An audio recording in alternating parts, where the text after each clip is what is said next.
This is the Solution Talk. Overcoming Fragility through Peace-Positive Economic Policy. Please welcome your host from RTL and NTV, Clara Pfeffer.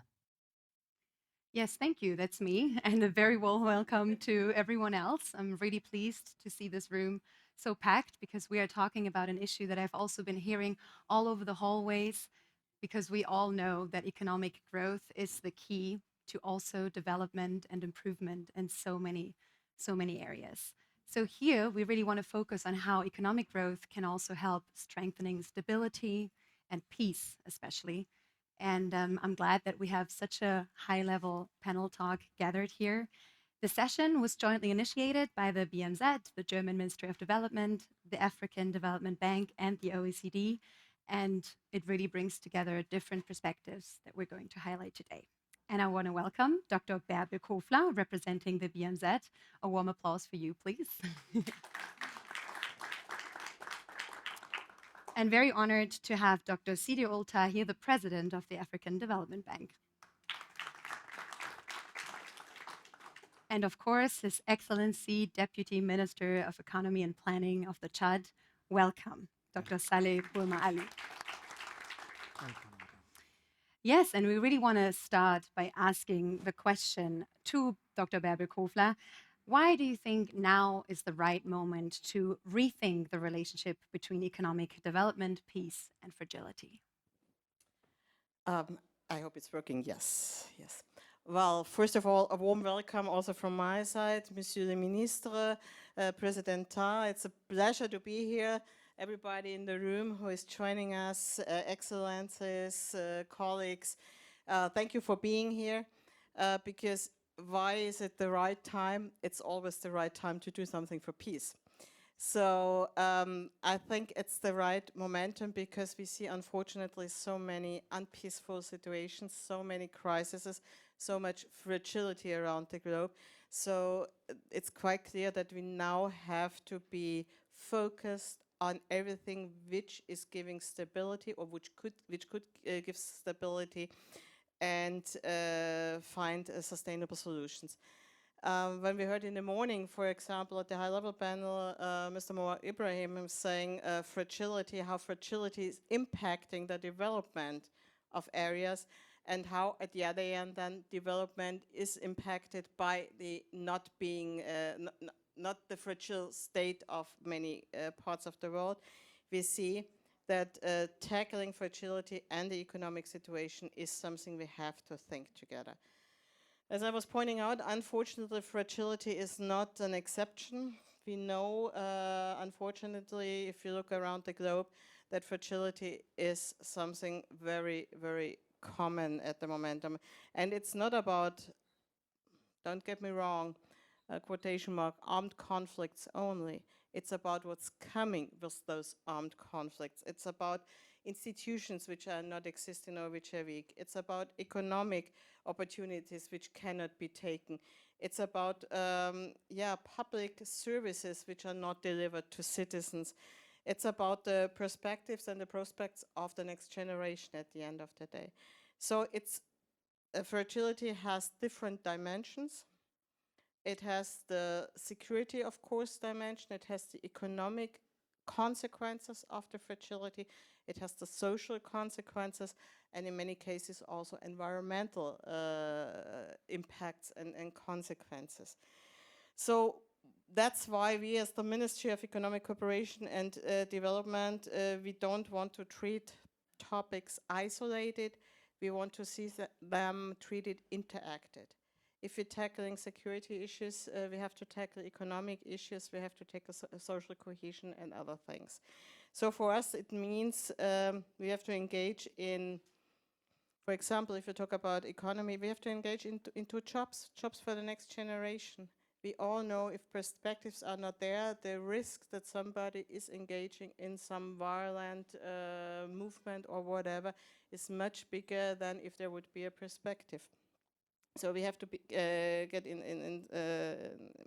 involved in job creation. We have to think about what's the outcome of the resources which are somehow taken out of the ground, for example. who is financing what? It's needed, of course it's a needed extraction, but is it really the profit really going to the channels we want them to see, or are they going into economic growth and into valuable added value engagement, or is it going maybe into armed conflicts? So there are different topics we want to tackle with that. We are now investing more than we ever did in the Ministry of Economic Cooperation Development into economic opportunities and economic growth. So we really want to invest in perspectives of also small businesses, small, medium business enterprises, but therefore we need an investment in stability and in administration and in good governance at the end of the day. So it's a whole package we're discussing, so that's the interlinked idea. And simply to give 2 examples what we're doing in that. One example is, well, most times it's through KfW, for example, our development branch and development bank. We are investing also in funds of partner countries who especially are designed to invest or enable an environment which is then attracting investment. So for example, in Iraq, we are doing that with the Enterprise Development Fund of the country, which is then there for revitalization of local economy and of integrating the livelihoods and the people on the ground to come up with business ideas and entrepreneurship. That at the end of the day is then at least one answer to what I was talking about, this triangle in between fragility, economy and social cohesion. Or hopefully with the government of Chad, we will start strengthening the social cohesion and conflict prevention. That's something we are quite close in coming to the last meters, I would say, the last mile. In especially particularly working with the immense, tremendous challenges Chad is facing through the refugees coming from Sudan and the devastating situation in Sudan, and trying to find economy as a solution for those who are coming, but also for those who are there always. That's something with social cohesion we are starting to work together with our partners in Chad. That means that this cooperation is key. The leadership of the countries is key. And as we are here together with the African Development Bank, the engagement also of local financial institutions is key to combine those 3 challenges I was just explaining. We're very happy that we work also financially, especially with the African Development Bank, to strengthen the possibilities and the investment possibilities in various areas of, in that case, African continent. We are working with concessional funds, especially as IDA, but also with the African Development Fund of the African Development Bank. And that all is, at the end of the day, or should be a part of a solution story to create a positive answer to fragility and war, to create a positive answer in peace, economic stability, and social cohesion. And thank you for you both also that you're here, and thank you for moderating, of course. It's a great pleasure. Thank you very much. I think that really gives us the framework for this discussion, and I want to take up the thread and really talk about the role of the African Development Bank and your experiences, because I think we've all understood that everybody is interested to invest into growth and into sustainable business and economic model. So what does it need for economic policy to really become a key factor in strengthening peace and stability? What's your perspective? Well, thank you very much, and thank you for having us here. So, as you know, Africa is one of the most affected continent in the world in terms of conflict, in terms of fragility, and the impact on the life and livelihood of the population is really very, very, very strong. So, basically, at African Development Bank, we look at the fragility, and also we look at the need for peace and security as a base for the economic development and the social progress of African nations. As I mentioned earlier this morning, so the IMF has shown through studies that $1 invested in preventions avoid $103 in addressing the impact of fragility. So this is very important for in the African context, because most of the conflict in Africa can be prevented. And also the main reason of tensions is competition on resources, competition on scarcity. And if we take, for instance, the example of terrorism or criminality, most of the people engaged in these type of activities are young people who have not been able to get the right education or to get the right job. So if we are able to provide them with good education and to provide them with job, so we can avoid their involvement in this type of radical activities. So this is why African Development Bank, through the African Development Fund, which Germany is one of the largest supporters, is focusing on providing good education, helping small and medium enterprise to develop, and creating jobs through vocational technical training, but also financing micro, small, and medium enterprise to enable this young population to get the right jobs. So another point, which is quite also very important, is inequalities. So why tensions erupt in most African countries? Because although we have 12 out of the 10 fastest growing countries in the world are African, we still have very large inequalities. And if you look at the distribution of the growth, it's not benefiting to the poor, it's benefiting to a minority. And that's why it is very important in our dialogue with the government really to support policies. And this is why the bank over the past few years has provided a new instrument called policy-based operation. So this help government to introduce reforms in their policies, and these reforms should lead to better sharing of the fruit of the growth in the countries and better quality in African countries.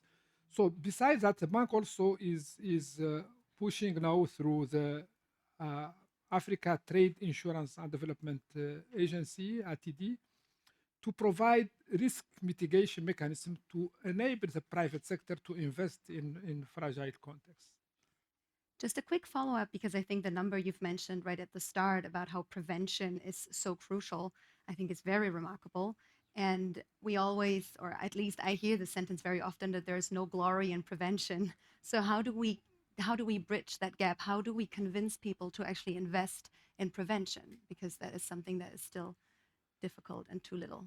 So prevention can take many ways. So education, for instance, investing in education is the best investment in prevention, because educated people will not be inclined to go for bad behaviors. And also education in job creation, investment in job creation is also a prevention mechanism, because if you get a job, you don't have time and you don't have the tendency to behave in the bad manner and to be recruited by criminal groups.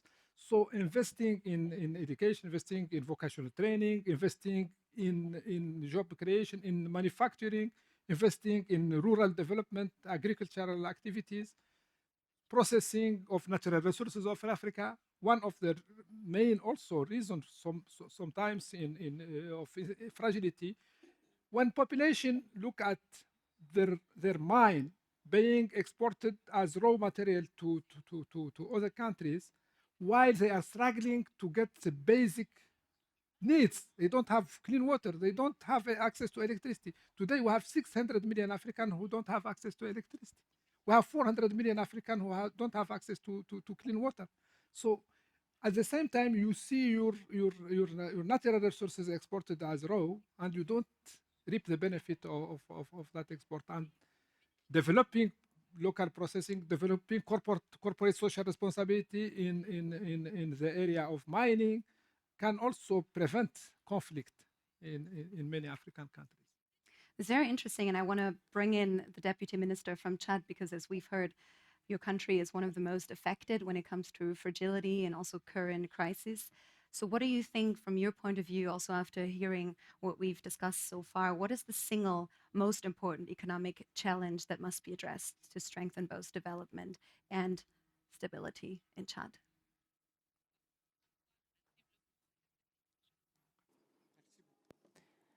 Thank you very much. First of all, I would like to thank you and everybody who is here with me on the podium.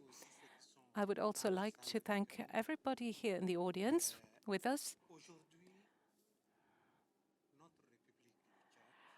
Our Republic of Chad, at present, does not consider displacements or refugees as a mere humanitarian problem, but we believe that aid is also a development factor.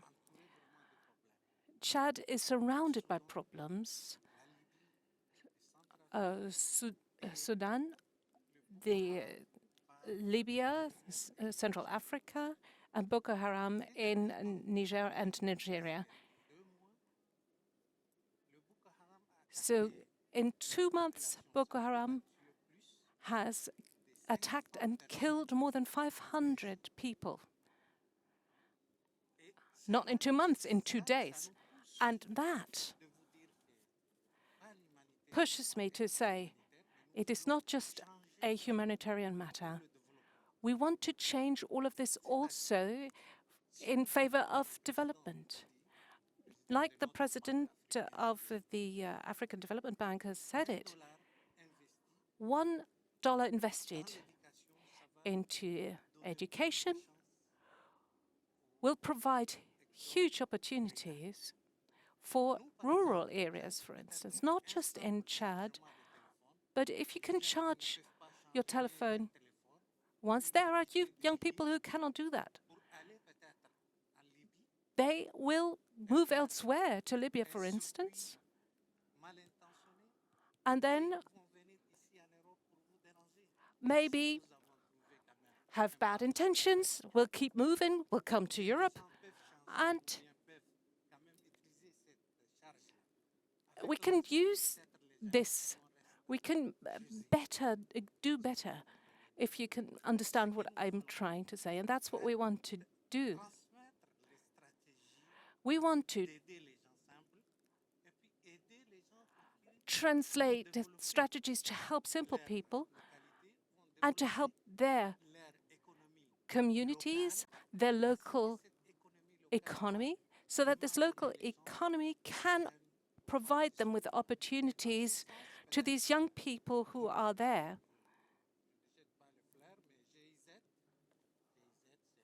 And the GIZ, they have helped the local population a lot. They help us, and I would like to thank them. I don't know if they're represented here today. I would like to thank them because they provide us with the means to develop the local populations, establishing small businesses, etc. So our strategy in Chad is, when it comes to the refugees that have come from Sudan or from Central Africa, Nigeria or Niger, and other areas from Cameroon, for instance, that have come to Chad, we want to consider them as a value. In Africa, we are one family, and if somebody comes to your home, you try to tie familial links with them. And that is also a kind of Merci beaucoup. Thank you very much. I think all those examples really underline what we have discussed here, especially the electrification and how people need to have the chance to locally develop themselves. So I want to give you one more chance to maybe help us understand how these solutions that we've heard as examples can be scaled and can become bigger for the future, so that they can not only locally in small parts grow, but then actually have an impact on the whole country and the whole continent. No, definitely, and this is very important. The scaling up of their solutions, for instance, the solution developed by GIZ in Chad, for instance, is a very good example of the type of development aid which can really help to unlock the local potential. The next step should be just to encourage the private sector to invest in large-scale operation, providing electricity at scale to the whole population, not only to a single village or to a small part of the village, but to the whole country. So, and that requires financing, requires risk mitigation. And this is why the African Trade Insurance and Development Agency, which is an African entity, we are trying at the African Development Bank to push as a Pan-African guarantee mechanism. And thank you for Germany for being the largest non-African shareholders. So that's we need to applaud. So that instrument will help us to provide risk mitigation for the private sector to invest securely in this type of environment. And that will help if you provide electricity to all the villages. So you will enable medicines to be conserved in cold storage. You will enable students to be able to do their homework in the night. You will enable women to develop small activities, selling of fruit, vegetables, meat, poultry. So you will help create activities for mechanics. You will enable a lot of activities which will help to develop income generating activities, and that will create income for household. And definitely that will help you to prevent conflicts. Also, very important message to all the private investors. Thank you very much for taking the time. I know you have a very tight schedule, so we're going to thank you at this moment. And I know you need to continue in some other meetings, but thanks again for your perspective. And we will continue to deepen this conversation. Thank you. Dr. Bärbel Kofler, I think the gratitude is really great towards Germany, what Germany is already doing. What do you think? I mean, especially in these times of, we know that development financing is in trouble and that we have huge challenges to master. How do you think we know that these instruments work. How can they become sustainable also from a finance point of view from countries like Germany? Well, that's a really good question, and we are working on that always. I think the one thing is what we heard with concrete measures, like Monsieur the Minister was pointing out, we're doing on the ground, but we have to learn how to scale up and how to develop systematic approaches. And that's something not one country can do alone, but it's something we do in cooperation. So of course it's important that partner countries come up with their own ideas on how to create education, for example, on the ground, how to create an energy sector which is reliable at the end. But that's not coming out of the blue. It didn't come out of the blue in Germany. So there's always international cooperation on that and behind that. And that's what we are doing in the BMZ, is cooperating with governments on the one hand, to come up with ideas who are stable for the future in the production of their own interests.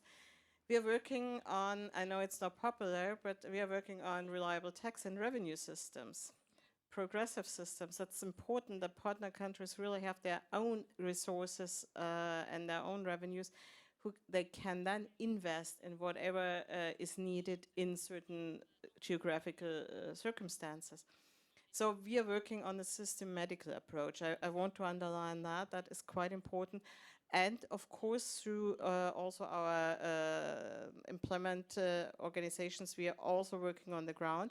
which is then bridging the experience from the ground with the political decision which has to be undertaken. And we are working with civil society, with churches, and with the private sector, because at the end of the day, you need all this engagement of citizens, of companies, of scientists, at the end of the day, to come up with solutions on the ground. And of course, it's not something one country or one single entity on this planet can do. We have to do that in combination. That's why the European forest matters. In Africa, the African Union is so important, or the regional entities are so important. And a multilateral system is so important. And if I have one wish is then don't throw away something just simply because you want to criticize something, or yes, of course, things can be done better, as we heard today in the morning opening session. But we have a very good multilateral system where we can work on efficiencies, where we can overcome also structures which we have to renew maybe, yes. But we shouldn't throw it away. We should strengthen international cooperation, and we should strengthen a multilateral system which is then working for to solve those issues. Monsieur le Ministre, I think there were several really important points also for Chad in this remarks. First of all, I want to ask about the tax instruments and what you need to make them work and to install them, to in the future have your own resources to get development financing, to give it a role, basically. And secondly, I think what becomes very clear is that at the moment we need a sort of prioritization when it comes to development financing. Where would you say this is the first and top priority? What needs to be tackled first? Merci beaucoup, Madame. Well, thank you very much. You've been here with us since this morning, and I wanted to thank you for this. Regarding tax issues, we have been working with UNPD, and we have already been digitalizing tax systems in our country, in Chad. And regarding humanitarian organizations, I would say that everything that is coming in, I must say that I received documents, I signed them, so that I don't know whether, just so you know, that everything that is humanitarian based in Chad is free of charge. So we make sure that everything can come into our country for free if it is for humanitarian purposes. Yes, we would like help, support, to be able to develop ourselves. There's a proverb that says, in our country, instead of giving me a fish, please teach me how to catch fish myself. And this is what I would like to highlight. This help, this support must be a support in favor of development and peace. Chad is a country that borders with Libya on one side. A lot of people in Africa go to Chad and go through Chad before crossing over to Europe. And if we had activities, economic activities in our countries, well, we could make sure that the flows, the influx of Africans to Europe stops, which is why this development is crucial for us. Development, regional development.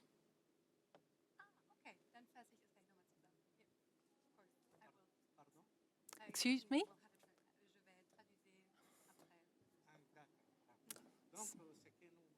So what we want, and we'd like to thank our partners for their steadfast support, GIZ among other partners who work on the ground in our country. What we want is to make sure that this humanitarian support works in favor of sustainable development so that people in Africa can take advantage of everything we have in our country. We have a lot of land, for example. And this goes not only for Chad, but for the entire continent. So I would call upon you to help us. Tried my best to sum it up. So basically, first of all, the minister really gives out a big thanks to all the institutions who help in Chad, because Chad is specifically in a difficult moment in time. And he spoke about digitalization and how they're transforming their fiscal systems and digitalizing them, which is a great chance also to bring in transparency.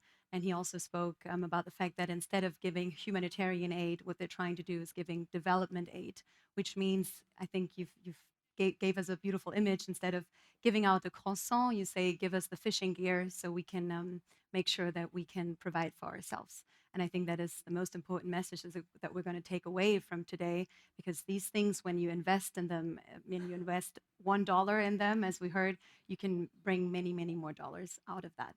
Thank you very much, Monsieur le Ministre. And I think we have an intervention from the floor that I really want to bring in from the OECD. Kashla Thompson is here and has something to add. Hi, yes, thank you for that. Very interesting interventions. Thank you so much. We have enough light. Just for you.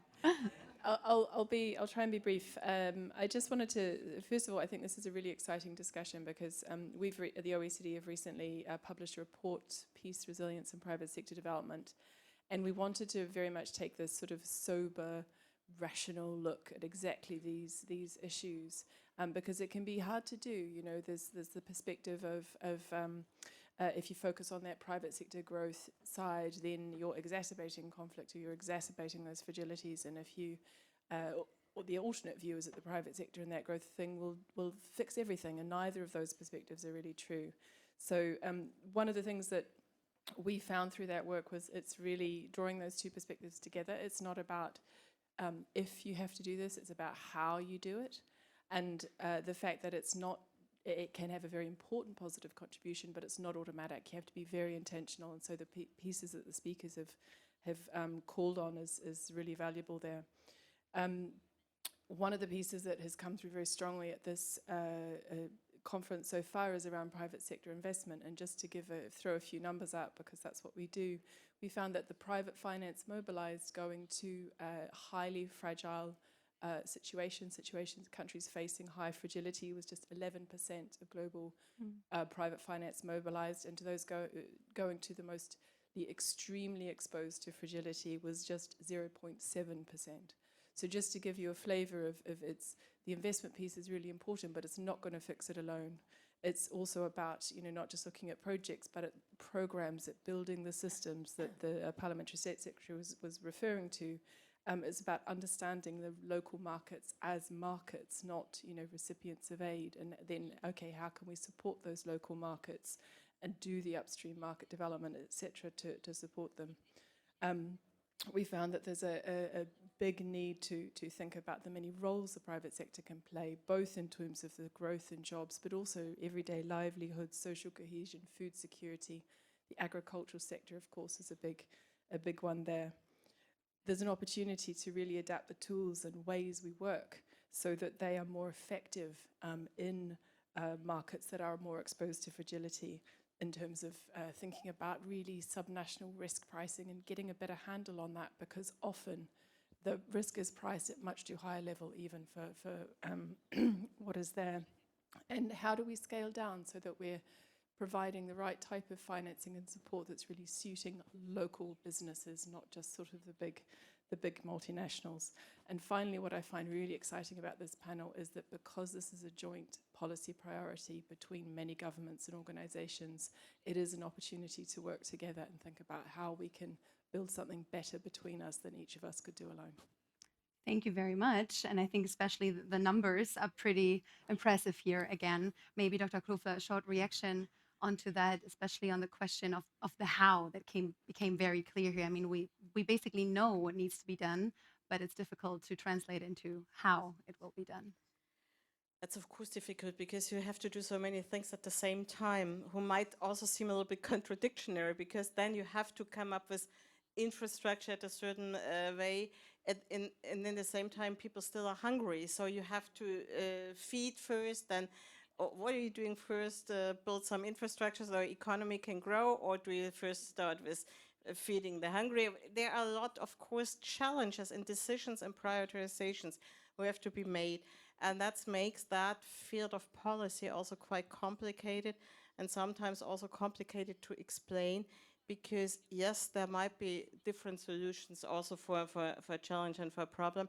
And there might also be regional solutions which are not occurring firstly in the mindset of somebody from Central Europe, yeah. And we have to take those regional solutions and the localization of all our efforts into account. I think that's quite important in humanitarian assistance.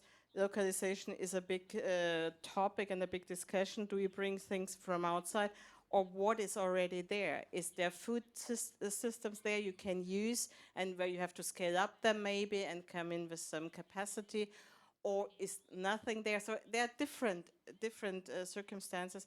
And the same for development. We have to discuss on the ground with the people what their expectations are. And we have to discuss, of course, with the regional city councils and regional and national governments what their expectations are. And there are certain circumstances any government needs. Any country needs to have a financial base. Any government needs an administrative base. Every country needs a health system, a system of educational system, infrastructure, and so on. And we have to bring those things together.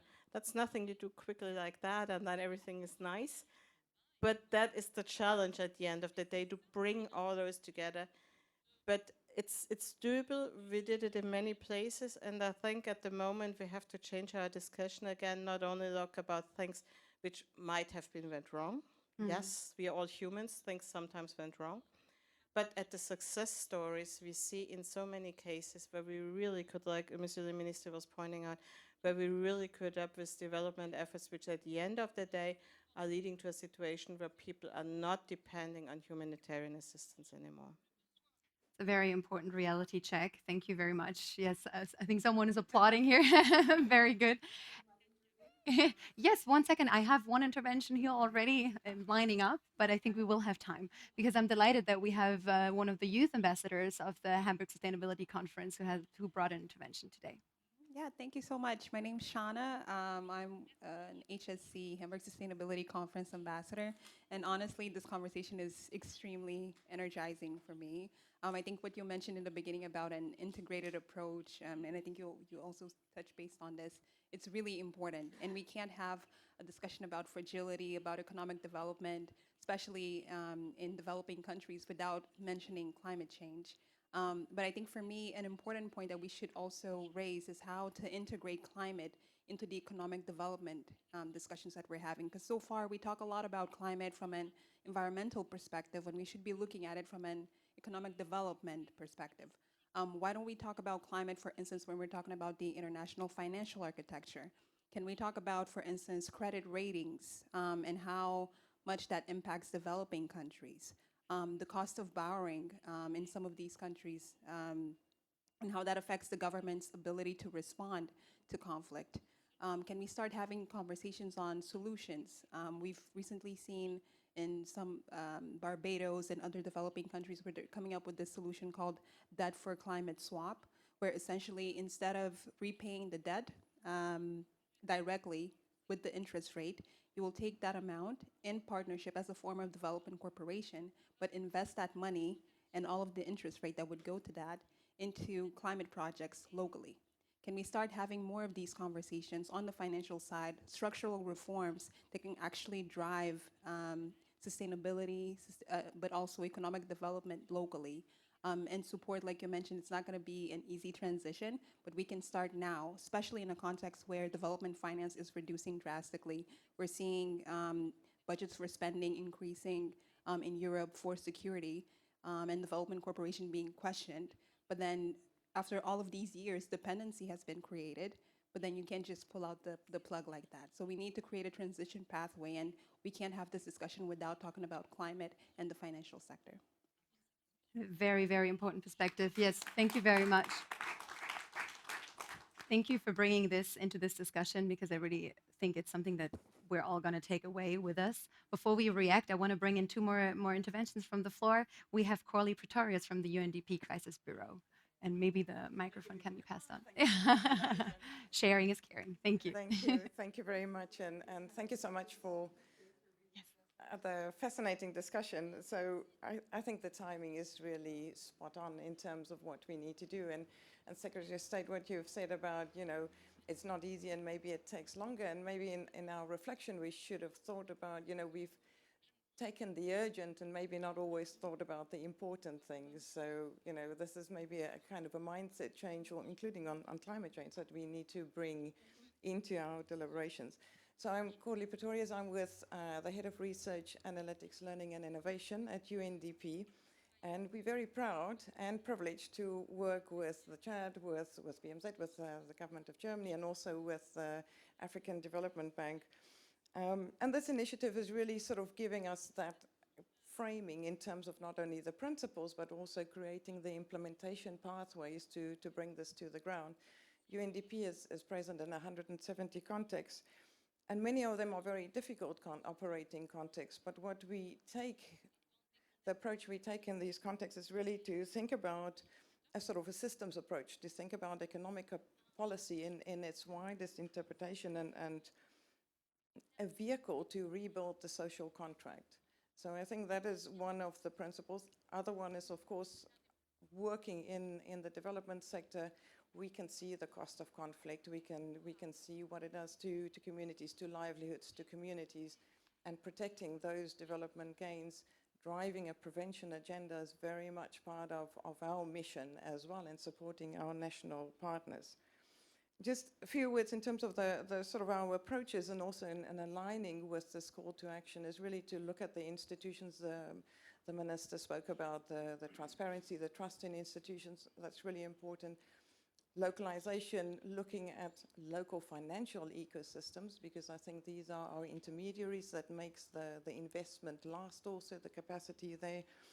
And really, sort of, as I said, taking an integrated approach, not only at the policy institutions, but also at the markets, to make sure that we build the path or the runway for investment over time. With the support from Germany and also the partnership with AfDB, if you allow me, there are a couple of things that I would like to throw into the collaboration. Please use these. I mean, we have the Crisis Academy. We work on a prevention campus. We have a crisis financing campus. These are multi-stakeholder platforms where partners can be happy to convene some of these discussions for peer-to-peer learning. We have a very complementary tool in the resilience and recovery financing platform that we've developed with Spain, that brings financial partners and national partners together to see how we can connect the dots on different financing instruments. And coincidentally, we also just released a report on evidence for prevention. I think at the moment, all of us are just crying out for peace. I mean, there are other initiatives, data for peace, satellites for peace, and these kind of things. And it's up to us as institutions to take that sort of integrated, holistic approach to make sure that we bring our own institutional and partner assets to bear on this call to action. So thank you very much for that. Thank you again, and thank you for your work. Yes, I think your hand raised up first, so I'm going to have this. I am Sandra Sabrowski. I'm the Honorary Consul of Angola, and I have had the privilege to work for KfW, BMZ, in the southern part of Africa. Thank you so much for your support for Germany. I'm also a business person, I'm a philanthropist, and I'm a professional in finance. For all I have heard, there's always something beautiful that you all have said. But I go back to what Nelson Mandela said in South Africa, where I lived 17 years. The rainbow has many colors, but there's no black. Why? Because black is the primary color that creates all colors. And I go back to saying to what Mr. Minister said, merci beaucoup, monsieur, j'ai compris beaucoup, parler c'est très difficile. To say, where are our basics? You have injected so much money. You have put technical assistance. And up to date, the systems and mechanisms in place do not match, are not par to local habits and customs, mentality, attitudes, ownership, accountability. I have worked in many projects in South Africa. You, BMZ, have invested so much money for solar panel solutions, for cooking, for charging telephones. You know what has happened to it? It ended up on the side of the road being sold. That's what has happened. So we are in a conference talking about sustainability. How sustainable has been the solutions thus far? Well, you said very well, the risk within Africa is a lot reduced in comparison to many other countries, if I understood you well. But yet we bring solutions of societies that are more than 100 years old, and you call democracy, to a country, say Angola, that is 25 years in independence, and expect results of a country or countries that are long ahead of us. So reviewing your strategy is definitely a go. Thank you. Thank you very much. I mean, I'm really sorry. I think we want to give the BMZ a short minute to also to react that, because it's a very important reality check. We will have time later on to discuss things. Unfortunately, this session needs to come to an end. But Dr. Kofler, maybe you have a reaction to this important reality check. Well, first of all, it's very important to get that feedback and get that reaction. And I want to thank you for that, because openness is the base for getting better at the end of the day. So we have to discuss things. In my experience, I wouldn't generalize it. I know that's happening. I know we are all, that's why I think we're all human beings. Things are not always happening perfectly. What I think, what we already changed a long time ago, but maybe not consequently enough and not perfectly enough, we want to work, what I was saying, systematically. It's not simply doing a project, then things happening like that. It's about, at the end of the day, if we do an energy project, we have to discuss who's maintaining it, how to train the people who are maintaining it, how to discuss it with local government, where are the needs for a grid, for example, which is necessary to really make use of the investment. Or what kind of potential is in that area for small, medium entrepreneurs or enterprises.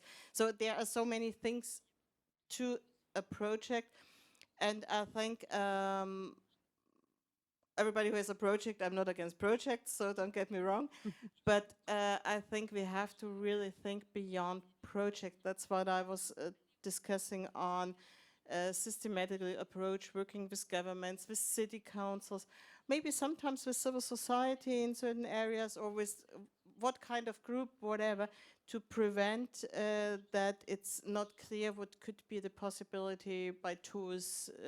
They shouldn't only be given, they should be their own. Honestly, it's maybe for the German public important.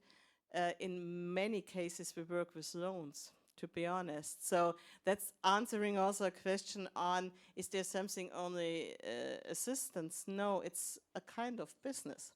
Giving a credit, investing into capacity that is paid back, but it has a payoff in the area. So there are different structures than only doing a small project, which is not sustainable.